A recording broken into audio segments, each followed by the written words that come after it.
بسم الله الرحمن الرحيم. الحمد لله رب العالمين الرحمن الرحيم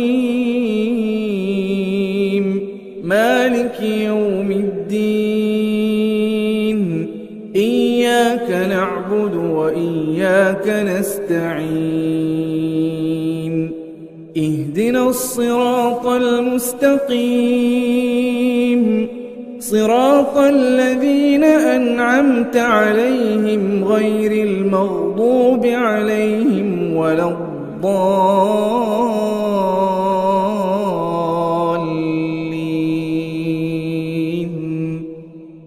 بسم الله الرحمن الرحيم. ألف لام ميم ذلك الكتاب لا ريب فيه هدى للمتقين الذين يؤمنون بالغيب ويقيمون الصلاة ومما رزقناهم ينفقون والذين يؤمنون بما أنزل إليك وما أنزل من قبلك وبالآخرة هم يوقنون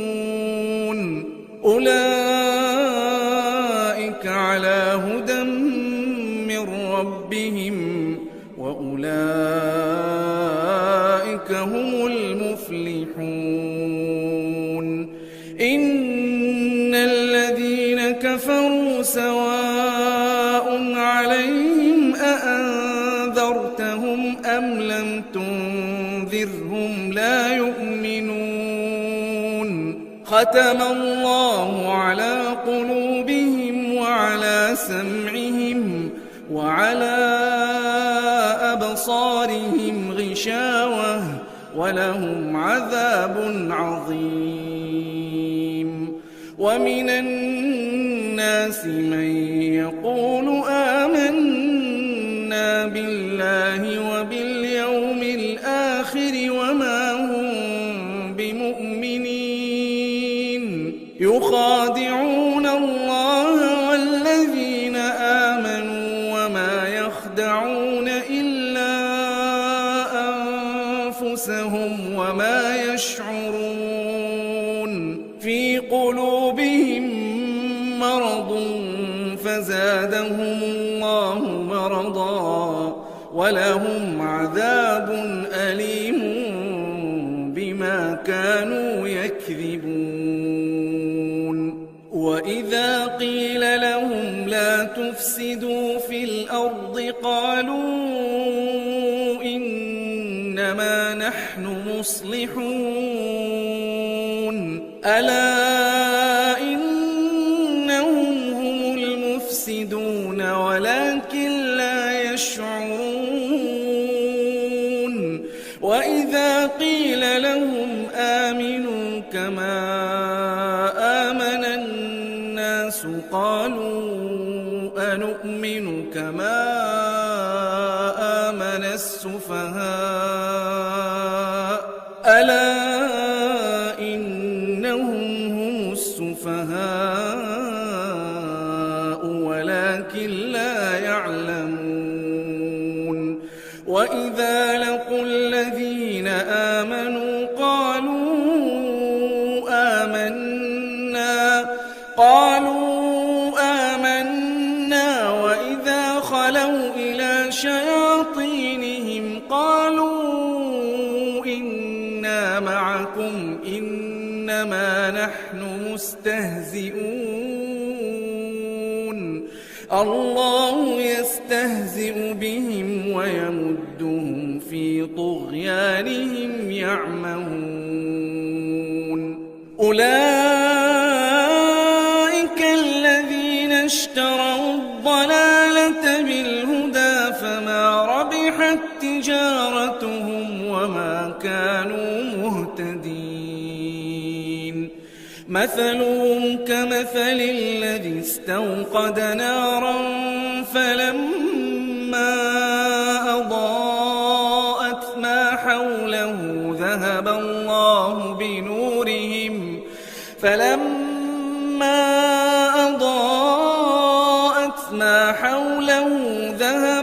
الله بنورهم وتركهم في ظلمات لا يبصرون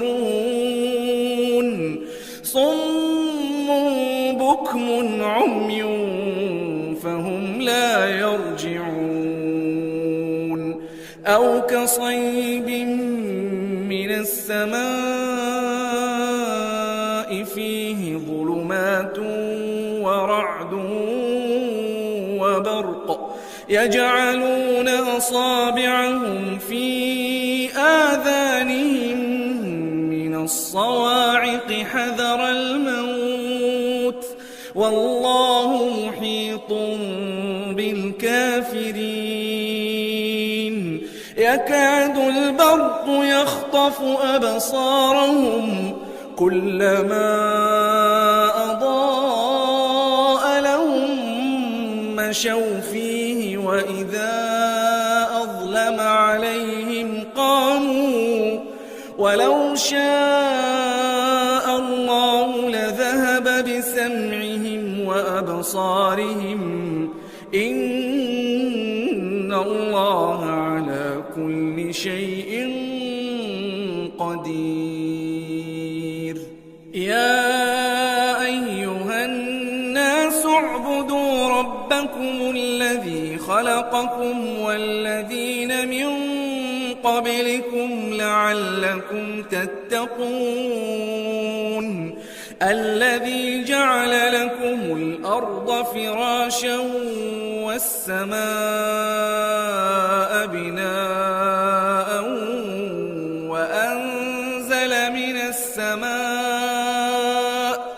وأنزل من السماء ماء فأخرج به من الثمرات رزقا لكم فلا تجعلوا لله أندادا وأنتم تعلمون وإن كنتم في ريب مما نزلنا على عبدنا فأتوا بسورة من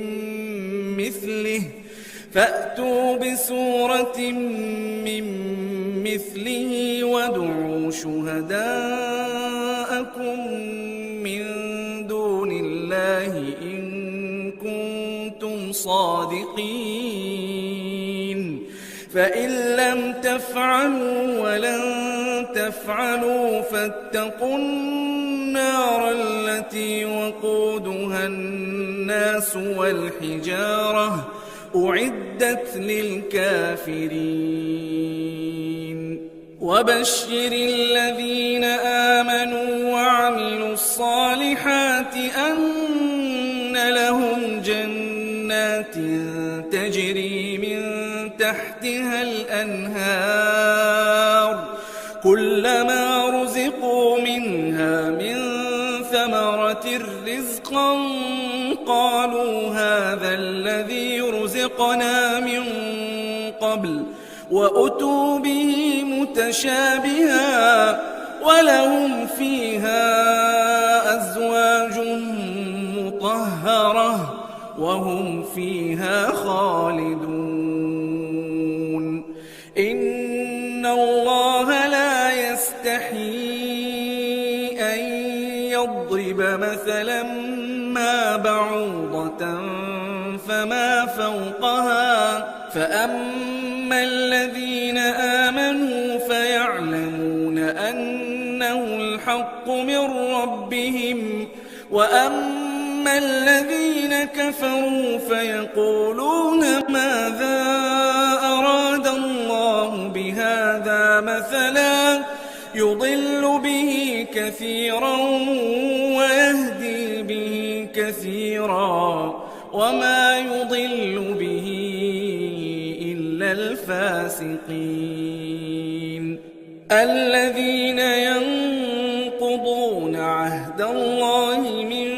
بعد ميثاقه ويقطعون ما أمر الله به أن يوصل ويفسدون في الأرض أولئك أولئك هم الخاسرون. كيف تكفرون بالله وكنتم أمواتا فأحياكم ثم يميتكم ثم يحييكم ثم إليه ترجعون. هو الذي خلق لكم ما في الأرض جميعا ثم استوى إلى السماء فسواهن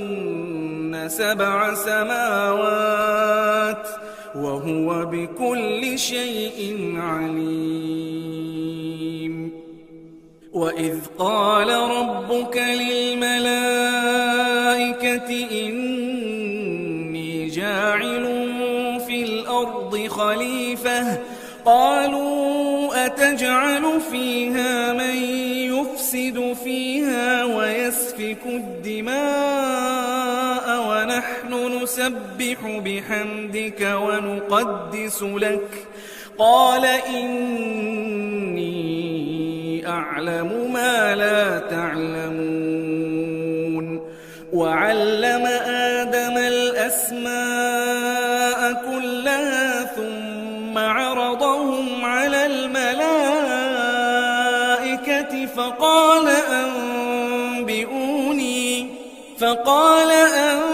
أنبئوني بأسماء هؤلاء إن كنتم صادقين.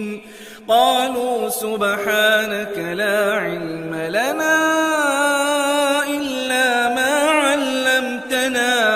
إنك أنت العليم الحكيم. قال يا آدم أنبئهم بأسمائهم فلما أنبأهم بأسمائهم قال ألم أقل لكم إني أعلم غيب السماوات والأرض وأعلم ما تبدون وما كنتم تكتمون. وإذ قلنا للملائكة اسجدوا لآدم فسجدوا إلا إبليس أبى واستكبر وكان من الكافرين. وقلنا يا آدم اسكن أنت وزوجك الجنة وكلا منها رغدا حيث شئتما ولا تقربا هذه الشجرة فتكونا من الظالمين. فأزلهما الشيطان عنها فأخرجهما مما كانا فيه وقلنا اهبطوا بعضكم لبعض عدو ولكم في الأرض مستقر ومتاع إلى حين. فتلقى آدم من ربه كلمات فتاب عليه إنه هو التواب الرحيم. قلنا اهبطوا منها جميعا فإما يأتينكم مني هدى فمن تبع هداي فلا خوف عليهم ولا هم يحزنون. والذين كفروا وكذبوا بآياتنا أولئك أصحاب النار هم فيها خالدون. يا بني إسرائيل اذكروا نعمتي التي أنعمت عليكم وأوفوا بعهدي أوف بعهدكم وإياي فارهبون وآمنوا بما أنزلت مصدقا لما معكم ولا تكونوا أول كافر به ولا تشتروا بآياتي ثمنا قليلا وإياي فاتقون ولا تلبسوا الحق بالباطل وتكتموا الحق وأنتم تعلمون وأقيموا الصلاة وآتوا الزكاة واركعوا مع الراكعين أتأمرون الناس بالبر وتنسون أنفسكم وأنتم تتلون الكتاب أفلا تعقلون واستعينوا بالصبر والصلاة وإنها لكبيرة إلا على الخاشعين الذين يظنون أنهم ملاقو ربهم وأنهم إليه راجعون يا بني إسرائيل اذكروا نعمتي التي أنعمت عليكم وأني فضلتكم على العالمين واتقوا يوما لا تجزي نفس عن نفس شيئا ولا يقبل منها شفاعة ولا يؤخذ منها عدل ولا هم ينصرون وإذ نجيناكم من آل فرعون يسومونكم سوء العذاب يذبحون أبناءكم ويستحيون نساءكم وفي ذلكم بلاء من ربكم عظيم وإذ فرقنا بكم البحر فأنجيناكم وأغرقنا آل فرعون وأنتم تنظرون وإذ واعدنا موسى 40 ليلة ثم اتخذتم العجل من بعده وأنتم ظالمون ثم عفونا عنكم من بعد ذلك لعلكم تشكرون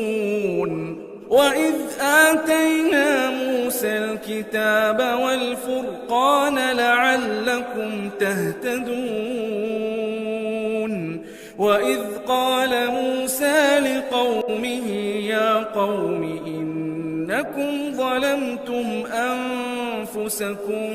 باتخاذكم العجل فتوبوا إلى بارئكم فاقتلوا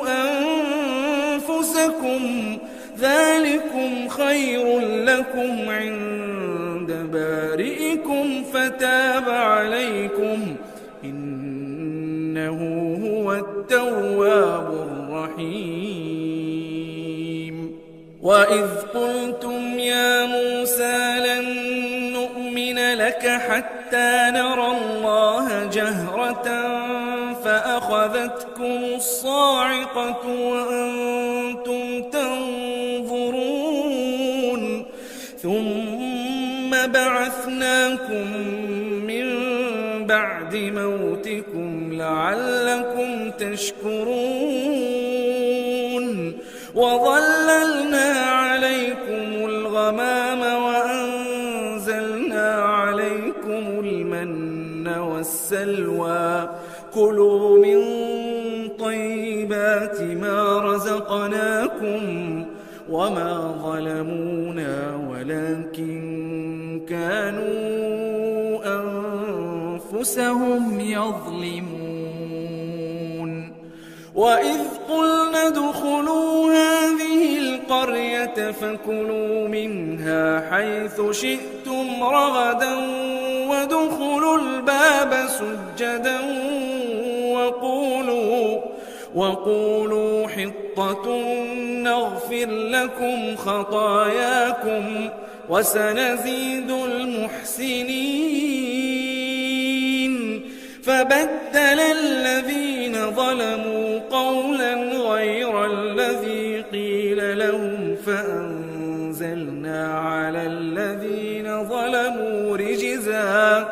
فأنزلنا على الذين ظلموا رجزا من السماء بما كانوا يفسقون وإذ استسقى موسى لقومه فقلنا اضرب بعصاك الحجر فانفجرت منه 12 عينا قد علم كل أناس مشربهم كلوا واشربوا من رزق الله ولا تعثوا في الأرض مفسدين وإذ قلتم يا موسى لن نصبر على طعام واحد فادع لنا ربك يخرج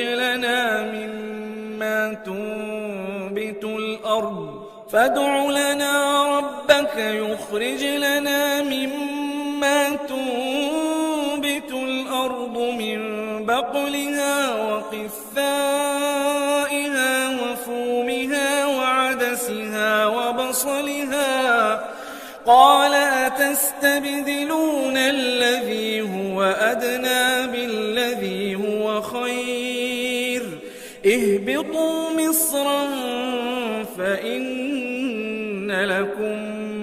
ما سألتم وضربت عليهم الذلة والمسكنة وباءوا بغضب من الله ذلك بأنهم كانوا يكفرون بآيات الله ويقتلون النبيين بغير الحق ذلك بما عصوا وكانوا يعتدون إن الذين آمنوا والذين هادوا والنصارى والصابئين من آمن بالله واليوم الآخر وعمل صالحا فلهم أجرهم عند ربهم ولا خوف عليهم ولا هم يحزنون وإذ أخذنا ميثاقكم ورفعنا فوقكم الطور خذوا ما آتيناكم بقوة واذكروا ما فيه لعلكم تتقون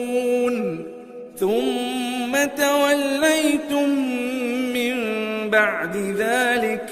فلولا فضل الله عليكم ورحمته لكنتم من الخاسرين ولقد علمتم الذين اعتدوا منكم في السبت فقلنا لهم كونوا قردة خاسئين فجعلناها نكالا لما بين يديها وما خلفها وموعظة للمتقين وإذ قال موسى لقومه إن الله يأمركم أن تذبحوا بقرة قالوا أتتخذنا هزوا قال أعوذ بالله أن أكون من الجاهلين قالوا ادع لنا ربك يبين لنا ما هي قال إنه يقول إنها بقرة لا فارض ولا بكر عوان بين ذلك فافعلوا ما تؤمرون قالوا ادع لنا ربك يبين لنا ما لونها قال إنه يقول إنها بقرة صفراء فاقع لونها تسر الناظرين قالوا ادع لنا ربك يبين لنا ما هي إن البقرة شابه علينا وإنا إن شاء الله لمهتدون قال إنه يقول إنها بقرة لا ذلول تثير الأرض ولا تسقي الحرث مسلمة لا شية فيها قالوا الآن جئت بالحق فذبحوها وما كادوا يفعلون وإذ قتلتم نفسا فادارأتم فيها والله مخرج ما كنتم تكتمون فقلنا اضربوه ببعضها كذلك يحيي الله الموتى ويريكم آياته لعلكم تعقلون ثم قست قلوبكم من بعد ذلك فهي كالحجارة أو أشد قسوة وإن من الحجارة لما يتفجر منه الأنهار وإن منها لما يشقق فيخرج منه الماء وإن منها لما يهبط من خشية الله وما الله بغافل عما تعملون أفتطمعون أن يؤمنوا لكم وقد كان فريق منهم يسمعون كلام الله ثم يحرفونه من بعد ما عقلوه وهم يعلمون وإذا لقوا الذين آمنوا قالوا آمنا وإذا خلا بعضهم إلى بعض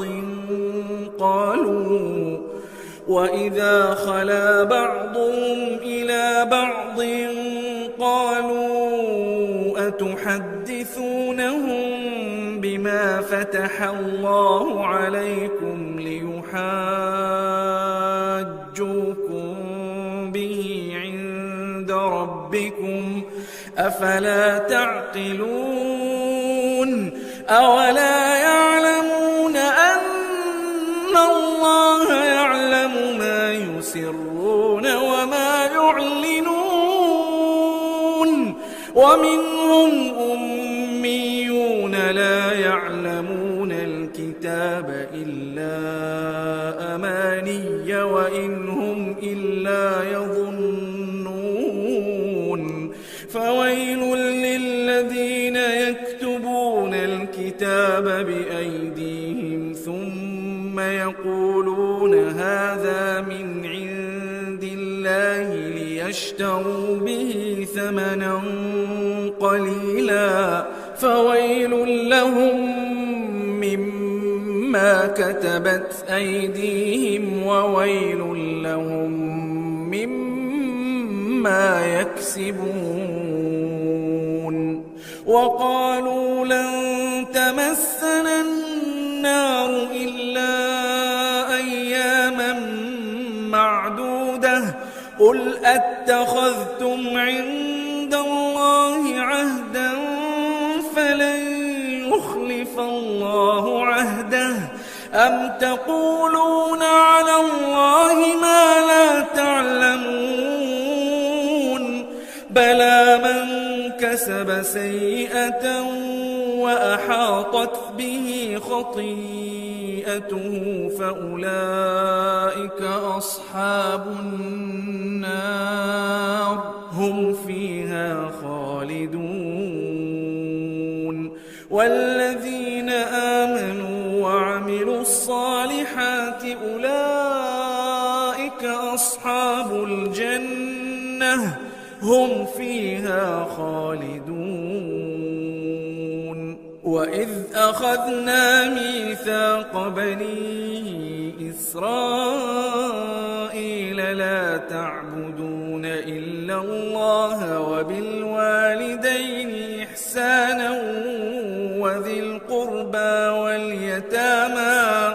وذي القربى واليتامى والمساكين وقولوا للناس حسنا وأقيموا الصلاة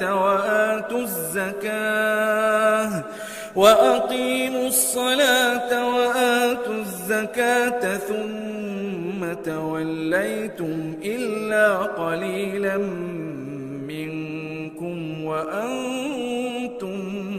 معرضون وإذ أخذنا ميثاقكم لا تسفكون دماءكم ولا تخرجون أنفسكم من دياركم ثم أقررتم وأنتم تشهدون ثم أنتم هؤلاء تقتلون أنفسكم وتخرجون فريقا منكم من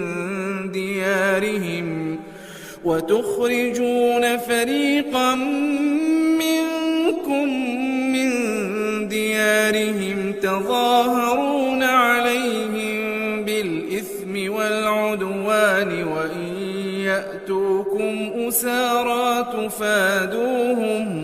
وإن يأتوكم أسارى تفادوهم وهو محرم عليكم إخراجهم أفتؤمنون ببعض الكتاب وتكفرون ببعض فما جزاء من يفعل ذلك منكم إلا خزي في الحياة الدنيا ويوم القيامة يردون إلى أشد العذاب وما الله بغافل عما تعملون أولئك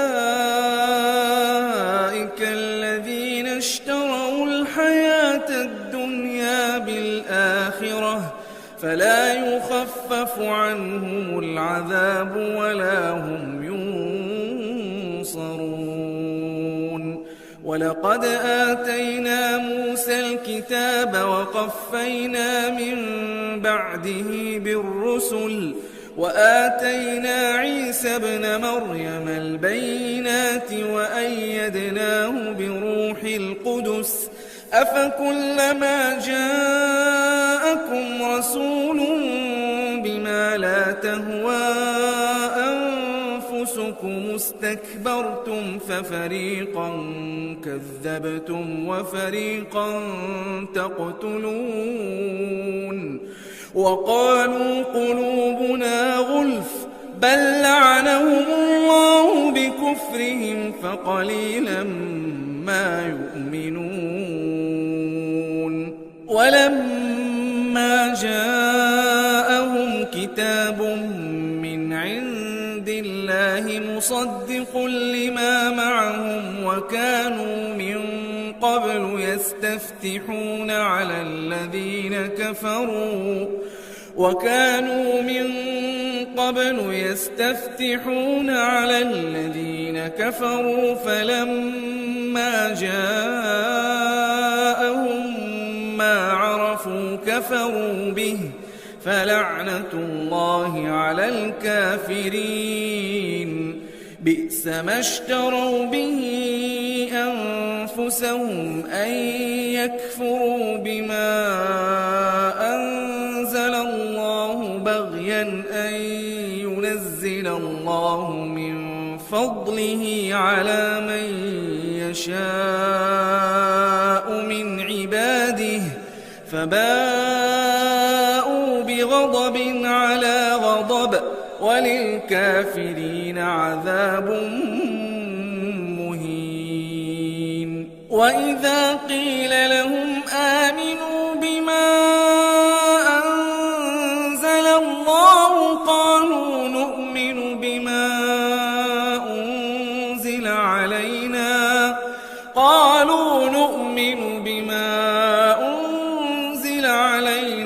ويكفرون بما وراءه وهو الحق مصدقا لما معهم قل فلم تقتلون أنبياء الله من قبل إن كنتم مؤمنين ولقد جاءكم موسى بالبينات ثم اتخذتم العجل من بعده وأنتم ظالمون وإذ أخذنا ميثاقكم ورفعنا فوقكم الطور خذوا ما آتيناكم بقوة واسمعوا قالوا سمعنا وعصينا وأشربوا في قلوبهم العجل بكفرهم قل بئس ما يأمركم به إيمانكم إن كنتم مؤمنين قل إن كانت لكم الدار الآخرة عند الله خالصة من دون الناس فتمنوا الموت إن كنتم صادقين ولن يتمنوه أبدا بما قدمت أيديهم والله عليم بالظالمين ولتجدنهم أحرص الناس على حياة ومن الذين أشركوا يود أحدهم لو يعمر 1000 سنة وما هو بمزحزحه من العذاب أن يعمر والله بصير بما يعملون قل من كان عدوا لجبريل فإنه نزله على قلبك بإذن الله مصدقا لما بين يديه وهدى وبشرى للمؤمنين من كان عدوا لله وملائكته ورسله وجبريل وميكال فإن الله عدو للكافرين ولقد أنزلنا إليك آيات بينات وما يكفر بها إلا الفاسقون أوكلما عاهدوا عهدا نبذه فريق منهم بل أكثرهم لا يؤمنون ولما جاءهم رسول الله مصدق لما معهم نبذ فريق من الذين أوتوا الكتاب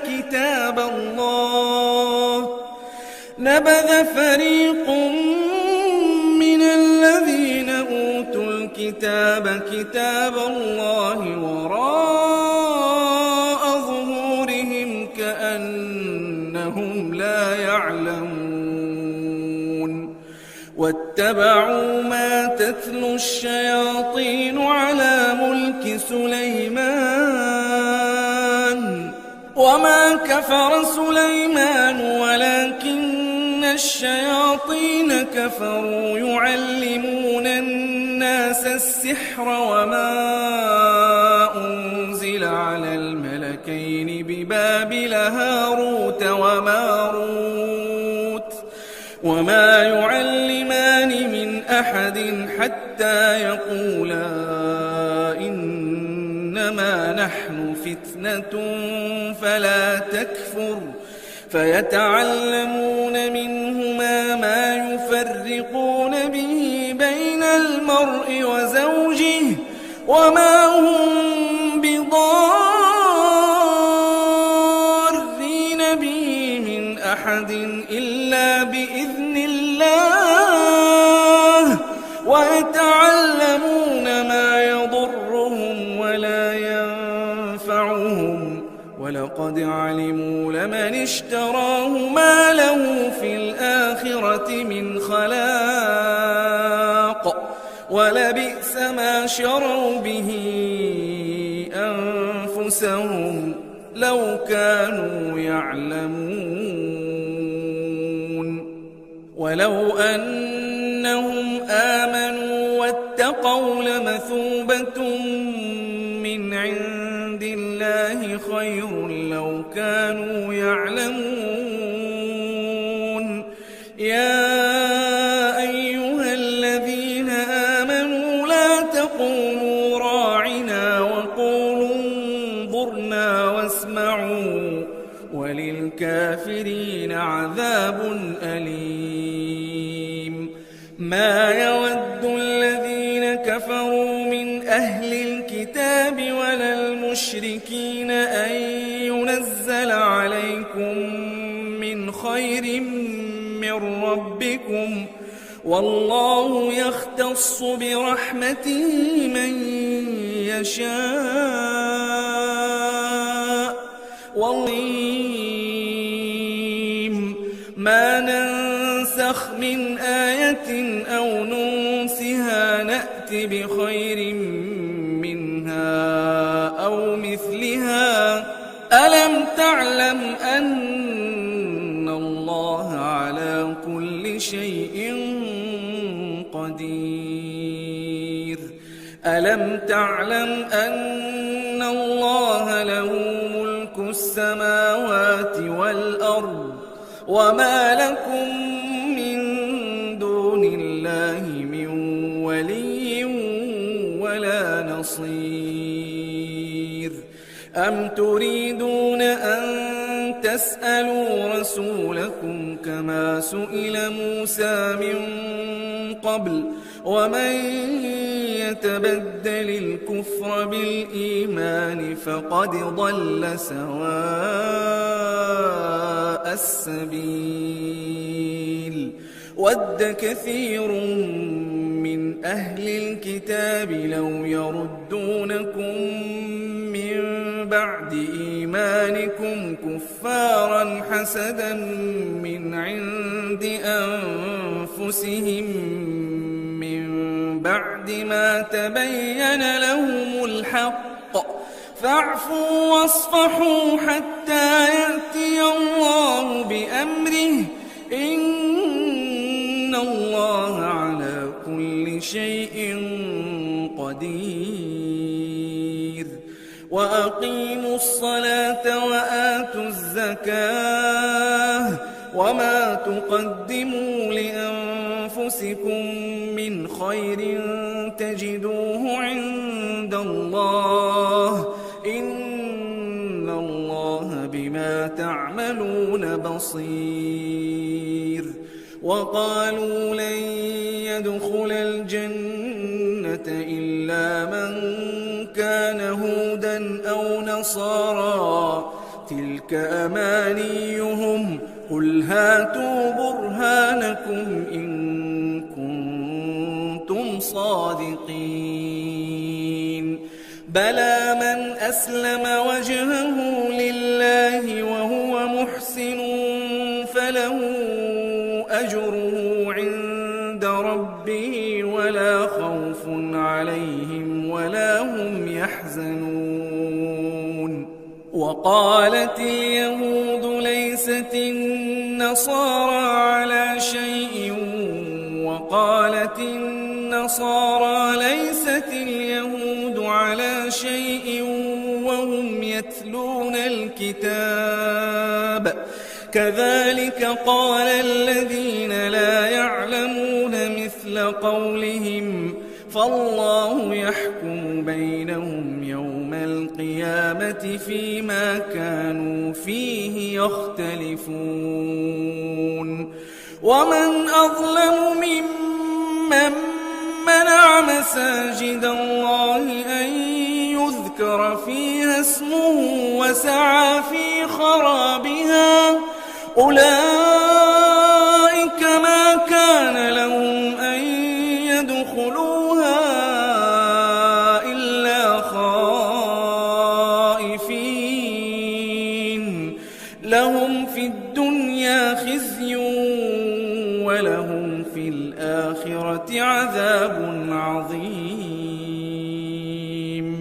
ولله المشرق والمغرب فأينما تولوا فثم وجه الله إن الله واسع عليم وقالوا اتخذ الله ولدا سبحانه بل له ما في السماوات والأرض كل له قانتون بديع السماوات والأرض وإذا قضى أمرا فإنما يقول له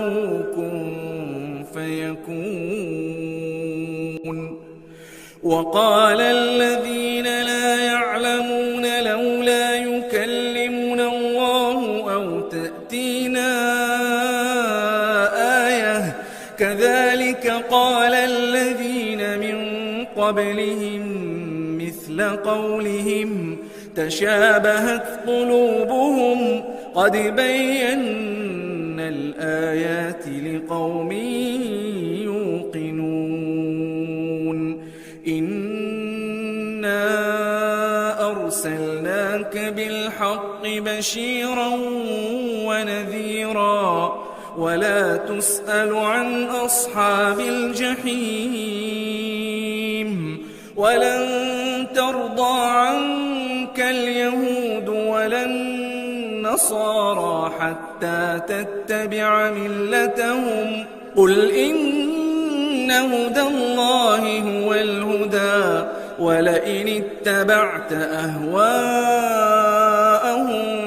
بعد الذي جاءك من العلم ما لك من الله من ولي ولا نصير الذين آتيناهم الكتاب يتلونه حق تلاوته أولئك يؤمنون به ومن يكفر به فأولئك هم الخاسرون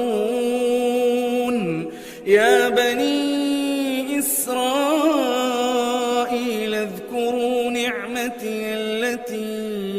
أنعمت عليكم وأني فضلتكم على العالمين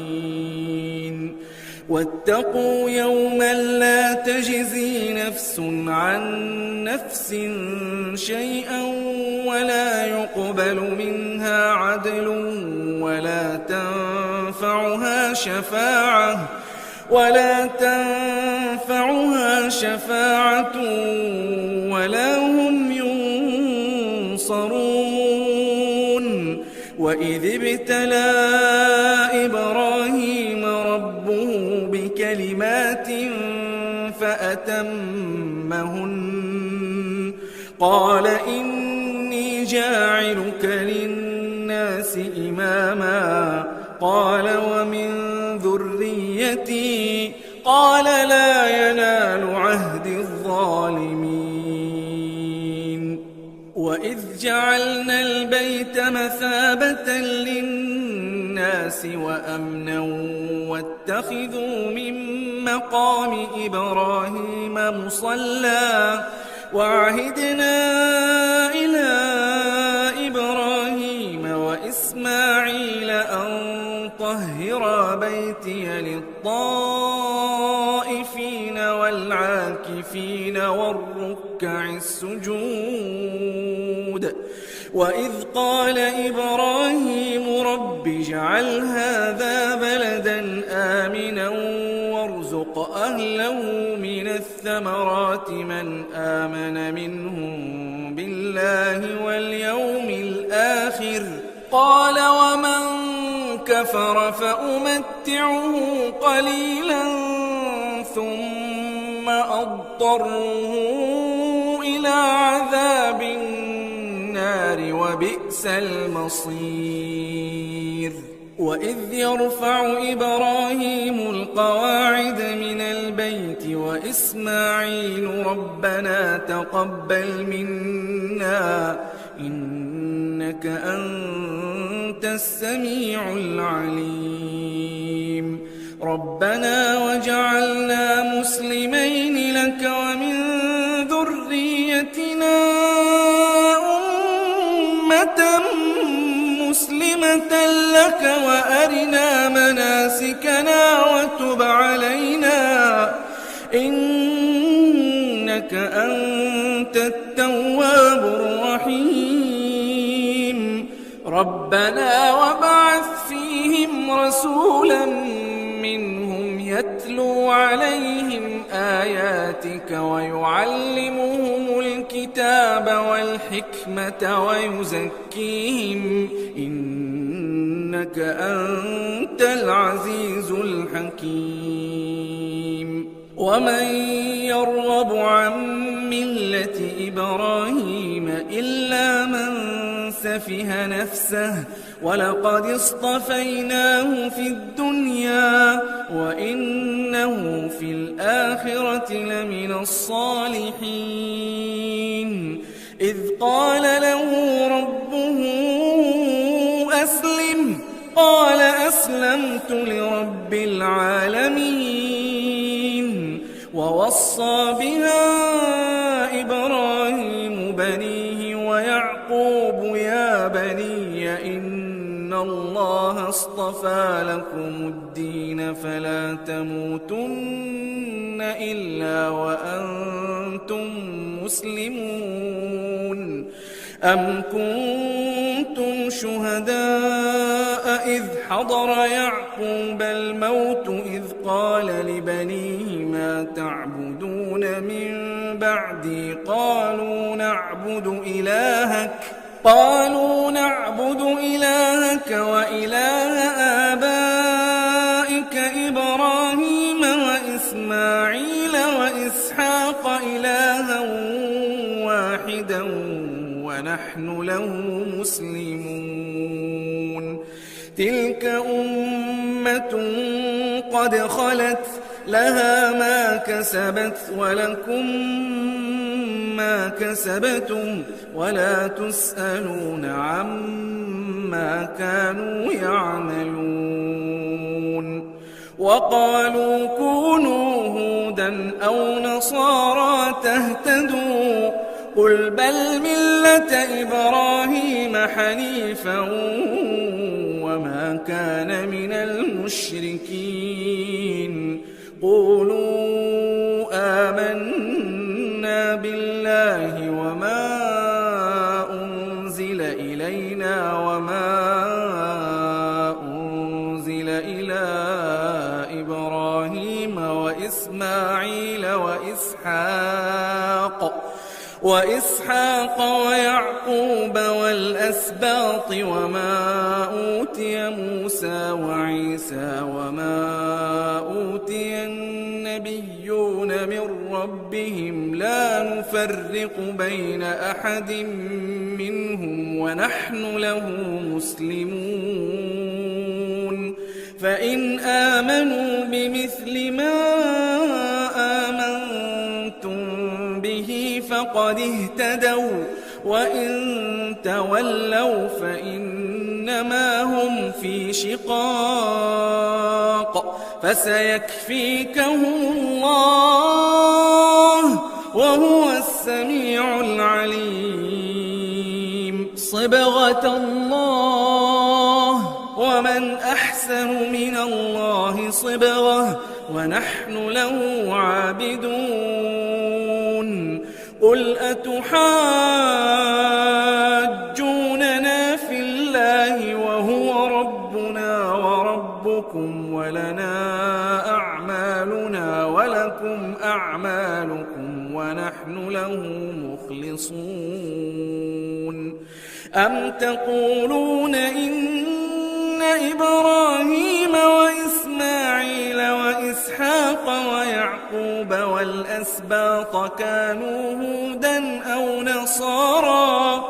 قل أأنتم أعلم أم الله ومن أظلم ممن كتم شهادة عنده من الله وما الله بغافل عما تعملون تلك أمة قد خلت لها ما كسبت ولكم ما كسبتم ولا تسألون عما كانوا يعملون